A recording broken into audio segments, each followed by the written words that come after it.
Assalamualaikum warahmatullahi wabarakatuh. Perkenalkan, nama saya Tanzila Rifandi Maulidia, NPM saya 2019 106 15025. Saya dari kelas 4B1. Pada kesempatan kali ini, saya akan mempresentasikan materi tentang memilih dan mengaplikasikan model-model interaktif dalam pembelajaran IPS di SD.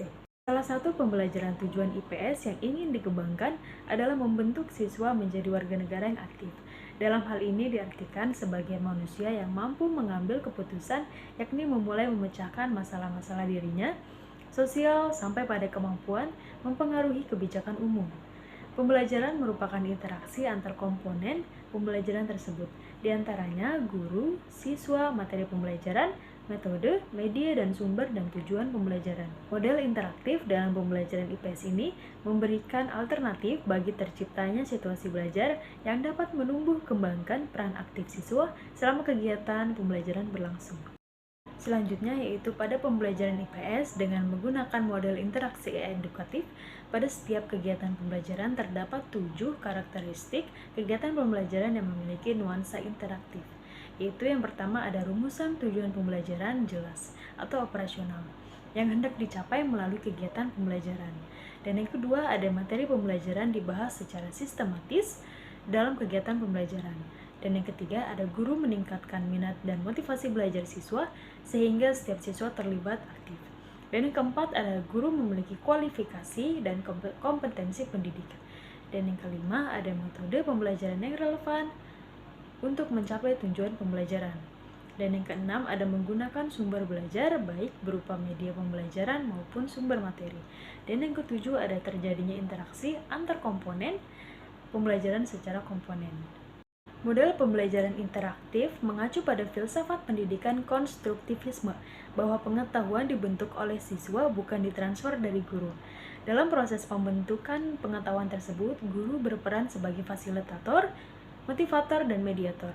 Model pembelajaran adalah suatu pendekatan pembelajaran yang mengembangkan potensi rasa ingin tahu siswa terhadap suatu objek atau peristiwa melalui pertanyaan. Model pembelajaran interaktif disebut juga dengan pendekatan pertanyaan siswa. Dengan kata lain yaitu guru menggali pertanyaan siswa, mengenal materi pembelajaran yang sedang dibahas. Kemudian siswa mencari jawabannya. Model pembelajaran ini dirancang agar siswa bertanya dan kemudian menemukan jawaban pertanyaan mereka sendiri. Menurut Fayre and Cosgrove dalam Harlem tahun 1992. Selanjutnya ada model pembelajaran interaktif terdiri atas 7 langkah kegiatan pembelajaran. Berikut ini adalah prosedur pengaplikasian model pembelajaran interaktif dalam pembelajaran IPS di sekolah dasar, yaitu sebagai berikut. Yang pertama ada persiapan. Di dalam persiapan yaitu ada guru dan kelas memilih topik dan menemukan informasi. Dan yang kedua ada pengetahuan awal. Kelas atau perorangan siswa mengemukakan dan diketahui tentang topik yang dibahas.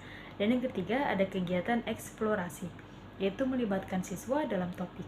Selanjutnya yang keempat ada pertanyaan anak. Kesempatan kelas mengundang siswa mengajukan pertanyaan tentang topik. Dan yang kelima ada penyelidikan. Guru dan siswa memilih pertanyaan untuk dieksplorasi selama 2-3 hari. Dan yang keenam ada pengetahuan akhir.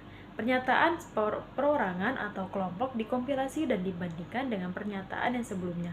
Dan yang terakhir ada refleksi. Saat memantapkan hal-hal yang telah diverifikasi dan hal-hal yang masih perlu dipilah. Kesimpulan presentasi saya kali ini yaitu dari penjelasan di atas dapat disimpulkan bahwa model atau pendekatan interaktif dalam pembelajaran IPS dapat dilakukan dalam setiap pokok bahasan dengan syarat harus memperhatikan 9 hal, yaitu minat dan perhatian, motivasi, latar belakang siswa, perbedaan individual, belajar sambil bermain, belajar sambil bekerja, inquiry, problem solving. Dan adapun langkah-langkah pembelajarannya yaitu persiapan, pengetahuan awal, pertanyaan siswa, penyelidikan, pengetahuan akhir, dan refleksi. Peran guru IPS di sini yaitu sebagai fasilitator, motivator, mediator, pembimbing, dan agen pembaharu. Sedangkan kedudukan siswa dalam kegiatan di kelas memiliki peran aktif, di mana aktivitasnya dapat diukur dari kegiatan memperhatikan, membaca, menyimak, mencatat, bertanya, menyanggah, menjawab, dan mengerjakan tugas baik tugas kelompok maupun tugas individual. Pembelajaran yang demikian sesuai dengan filsafat konstruktivisme. Sekian presentasi yang bisa saya jelaskan kali ini. Kurang lebihnya saya mohon maaf. Wabillahi taufiq wal hidayah. Wassalamualaikum warahmatullahi wabarakatuh.